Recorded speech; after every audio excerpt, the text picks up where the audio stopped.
నిన్న ఇజ్రాయెల్ వాళ్ళు ఇరాన్పై దాడులు మొదలు పెట్టారా? సో దీనికి సంబంధించి చాలా విషయాలు మాట్లాడాం.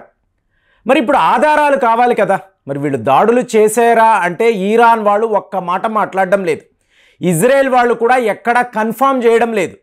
కానీ వెస్టర్న్ మీడియా మాత్రం అవును 100% ఇజ్రాయెల్ ఇరాన్పై దాడులు మొదలుపెట్టింది అంటే వీళ్ళు ఎలా చెప్తున్నారు అంటే 3 బాలిస్టిక్ మిసైల్స్ ఇజ్రాయెల్ వాళ్ళు ఇరాన్పై వాడారు అంటే నాకు అర్థం కాని ఒక విషయము. చూడండి, భారత్ని మాట్లాడారు అనుకోండి, మన ట్రై సర్వీసెస్ ఉంటాయి. అంటే ఇండియన్ నేవీ అన్నారు అనుకోండి, మనము యాంటీ షిప్ మిసైల్స్ను వాడతాం. ఏ missiles? Supersonic cruise missiles BrahMos. అలాగే ఎయిర్ టు ఎయిర్ స్ట్రైక్ అన్నా కూడా మనము సుఖాయ్ విమానాల్లో బ్రహ్మోస్ అనబడే క్రూజ్ మిసైల్స్నే వాడతాం. ఇక ఇండియన్ ఆర్మీ అన్నారు, పెద్ద పెద్ద సిలోస్ ఉంటాయి. ఈ సిలోస్లో కూడా మనము బ్రహ్మోస్ ఏంటి క్రూజ్ మిసైల్సే వాడతాం. కానీ అదే ఈ దేశాలను మీరు గమనించారనుకోండి, పెద్ద పెద్ద బాలిస్టిక్ మిసైల్స్ వాడతారు ఇజ్రాయెల్తో సహా. అంటే ఇప్పుడు ఇరాన్ దగ్గర మంచి పవర్ఫుల్ ఎయిర్ డిఫెన్స్ సిస్టమ్ ఉంది అనుకోండి, ఆటోమేటిక్గా ఇజ్రాయెల్కి సంబంధించిన ఈ బాలిస్టిక్ మిసైల్స్ను వాళ్ళ రాడార్లు పసిగట్టడం కాదు, ఇమీడియట్గా వీళ్ళు వెళ్ళి ధ్వంసము చేయగలరు. ఎయిర్ డిఫెన్స్ సిస్టమ్ అంత స్ట్రాంగ్గా ఉండాలి. ఇరాన్ వద్ద రష్యా వాళ్ళు ఇచ్చిన చాలా పవర్ఫుల్ ఎయిర్ డిఫెన్స్ సిస్టమ్స్ ఉన్నాయి. అలాంటప్పుడు వీళ్ళు ఎందుకు ఈ బాలిస్టిక్ మిసైల్స్ వాడతారనేది ఒక మిస్టరీ. సో ఇవాళ కరెక్ట్గా ఇలాంటి ఒక మిసైల్ ఇరాన్ దగ్గర ఇస్ఫహాన్ అనబడే న్యూక్లియర్ సైట్ దగ్గర చాలా పెద్ద పేలుడు జరిగింది, చాలా పెద్ద శబ్దం. ఏమిటి శబ్దం? ఎవ్వరూ మాట్లాడడం లేదు. ఇలాంటిదే సిరియా దగ్గర జరిగింది, ఇరాక్లో కూడా జరిగింది అని నిన్న కూడా వీడియోలో మాట్లాడాను.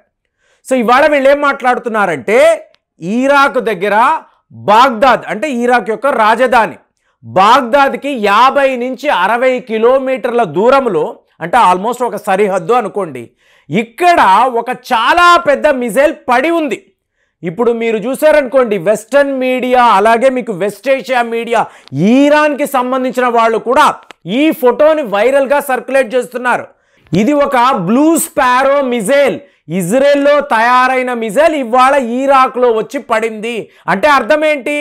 ఇజ్రాయెల్ వాళ్ళు ఎయిర్ స్ట్రైక్స్ ఇరాక్ మీద చేశారు, సిరియా మీద చేశారు, మా మీద కూడా చేసే ప్రయత్నాలు చేశారు. కానీ మేము కన్ఫర్మ్ చేయలేం, ఎందుకంటే ఇరాన్లో ఉండే ప్రముఖ మీడియా అంతా కూడా ఒక ఫోటోను చూపిస్తున్నారు మీకు. అదేంటి? ఇస్ఫహాన్ అనబడే న్యూక్లియర్ సైట్ ఫోటో చూడండి ఎంత పర్ఫెక్ట్గా ఉందో. ఎన్రిచ్డ్ యురేనియం ప్రాసెసింగ్ యూనిట్ అండి. ఇక్కడ మాత్రం ఏవైనా బ్లాస్ట్ అనేది జరిగింది అంటే ఈ రేడియేషన్, ఆల్రెడీ నిన్న మాట్లాడాము, రేడియేషన్ ఎంత దారుణంగా ఉంటుందో. అలాంటిది ఏదీ జరగలేదు.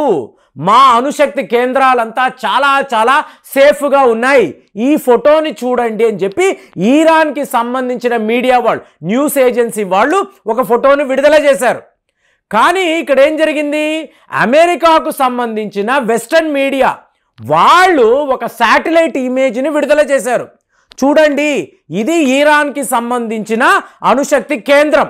సో ఇక్కడ ఏదో జరిగింది, చిన్నపాటి మార్పును చూడండి. ఇక్కడ ఒక పేలుడు అనేది సంభవించింది.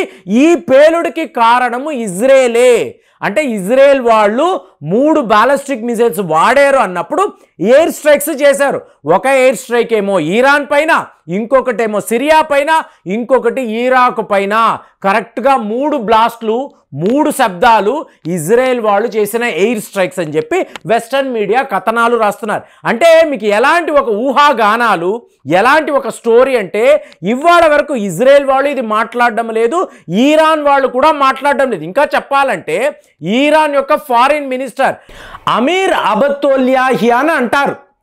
ఈయన ఏం చెప్తున్నాడంటే ఇజ్రాయెల్కి ఇదే పని అయిపోయిందండి. చిన్న పిల్లల చేతిలో ఆట వస్తువులు ఉంటాయి చూసారా, అలాగ వాళ్ళు ఈ ఆయుధాలను ఎక్కడ పడితే అక్కడ విసిరేస్తున్నారు.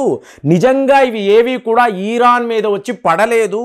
ఒకవేళ పడినట్టుగా మేము ఇన్వెస్టిగేషన్ చేస్తున్నాము, నిజంగానే ఇవి వచ్చి మా దేశంలో పడ్డాయి అంటే మ్యాక్సిమం డ్యామేజ్ అయ్యే రెస్పాన్స్ ఈరాన్ వైపు నుంచి ఉంటుంది. ఇది మేము పదే పదే చెప్తున్నాము. ఇజ్రాయెల్ వాళ్ళు ఇవాళ వరకు కామ్గా ఉన్నారు. వాళ్ళు అలా ఉండడం చాలా చాలా మంచిది. వాళ్ళు వాళ్ళ దేశం నుంచి ఎవరితో యుద్ధము చేసుకుంటారో చేసుకోనివ్వండి. ఈరాన్ జోలికి వస్తే మాత్రము మా అణువస్త్రాల విషయంలో మాత్రము వాళ్ళు కలగజేసుకుంటే పరిణామాలు చాలా చాలా తీవ్రంగా ఉంటాయి. మేము పూర్తిగా రెడీగా ఉన్నాం. అంటే ఏంటి, మా అణువస్త్రాలను కూడా యాక్టివేట్ చేసుకొని మేము రెడీగా ఉన్నాం. ఇజ్రాయెల్ వాళ్ళు చిన్నపాటి పొరపాటు చేసినా మీకు పర్యవసానం చాలా దారుణంగా ఉంటుందని ఈరాన్ యొక్క ఫారిన్ మినిస్టర్ కూడా ఇదే మాట్లాడుతున్నాడు. అంటే ఏంటి, సర్వము సిద్ధము. మీరు గమనించారనుకోండి, ఇజ్రాయెల్ యొక్క ప్రతి ఒక్క అడుగు కూడా ఈరాన్కి సంబంధించిన ఈ అణుశక్తి కేంద్రాలు ఎక్కడెక్కడ ఉన్నాయి, ఎలా వీటిని డెస్ట్రాయ్ చేయాలి, చేస్తే ఈరాన్ ఎలా బలహీన పడిపోతుంది, ఇదే ఆలోచన. కానీ ఒకవేళ ఈ పని మీరు చేస్తే, మోసాదు చేస్తే, ఈరాన్ తిరగబడితే ఇది ఒక పెద్ద క్వశ్చన్ మార్క్ అండి. ఎంత పెద్ద క్వశ్చన్ మార్క్ అంటే రేపు ఇజ్రాయెల్ దేశం ఎంత ప్రమాదంలో పడుతుంది, అలాగే ఈరాన్ కూడా ఇంత పెద్ద యుద్ధంలో వాళ్ళు కలగజేసుకున్నారు, దిగారు. అంటే ఇవాళ వరకు ఇది ఒక తీవ్రవాదము, టెర్రరిస్ట్ గ్రూప్స్ అని అంటున్నారు. కానీ ఈరాన్ అనబడే దేశము లిటరల్గా వీళ్ళు యుద్ధంలోకి దిగారు అనుకోండి, చాలా చాలా దారుణంగా ఉంటుంది. ఇవాళ మీరు గమనించారనుకోండి, ఇజ్రాయెల్ వాళ్ళు 100% ఈరాన్లో ఎక్కడెక్కడ ఈ న్యూక్లియర్ సైట్స్ ఉన్నాయి, వీళ్ళ శాస్త్రవేత్తలు ఎక్కడెక్కడ ఉంటారు గమనించడము, వాళ్ళ ఇళ్ల దగ్గరికి వెళ్ళడము, మోసాదు వాళ్ళు హై టెక్నాలజీ వాడి ఈరాన్కి సంబంధించిన శాస్త్రవేత్తలను ఒక్కొక్కరిని లేపేయడం, ఇదే పనిలోనే గత 10 ఏళ్ల నుంచి ఇజ్రాయెల్ వాళ్ళు ఉన్నారు. ఇవాళ కూడా ఇదే ప్లానింగ్. అంటే ఒక పర్ఫెక్ట్ ప్లాట్ఫామ్ని ఇజ్రాయెల్ వాళ్ళు సెట్ చేస్తున్నారండి. ఇదంతా ఈరాన్ యొక్క న్యూక్లియర్ ప్రోగ్రామ్కి సంబంధించి. ఒకవేళ ఎక్కడైనా ఏమైనా వీక్నెసెస్ కనిపిస్తే మోసాదు వాళ్ళు వాళ్ళ స్లీపర్ సెల్స్ని యాక్టివేట్ చేస్తారు. అంటే వీళ్ళందరూ ఈరాన్లోనే ఉంటారు. ఆ టైంలో ఎవరైతే మోస్ట్ ఇంపార్టెంట్ కమాండరో శాస్త్రవేత్త ఉంటాడో అతని మీద దాడులు చేసి అతన్ని హతము చేసి ఈ రకంగా ఈరాన్ యొక్క న్యూక్లియర్ ప్రోగ్రామ్ని ఆపాలి. ఇది ఇజ్రాయెల్ యొక్క ప్లాన్. అంటే ఒక విషయం మీద కాదండి ఫోకస్, ఎన్నో విషయాల మీద ఇజ్రాయెల్ వాళ్ళు ఆలోచిస్తున్నారు.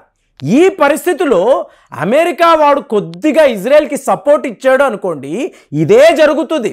కానీ ఇక్కడ ఏమవుతుందంటే, అమెరికా సపోర్ట్ అన్నారంటే రష్యా సపోర్ట్ కూడా మనము ఆలోచించాలి. ఈ పరిస్థితిలో ఈరాన్ని టచ్ చేయనంత కాలము కూడా మరి మిజైల్ ఏంటండి, ఎందుకు ఇరాక్లో పడింది అంటే దాని మీద ఇవాళ వీళ్ళు ఇన్వెస్టిగేషన్ చేస్తున్నారు.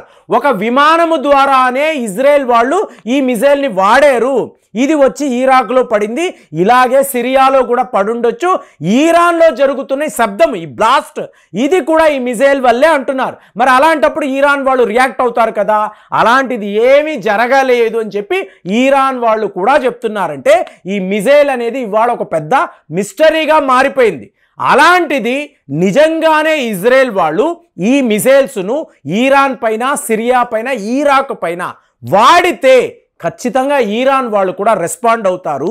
సో నెక్స్ట్ వీడియోలో అలాంటిది ఏమైనా జరిగిందా, మీకేమైనా అప్డేట్స్ ఉంటే ఇమీడియట్గా మీరు కామెంట్స్లో రాయండి.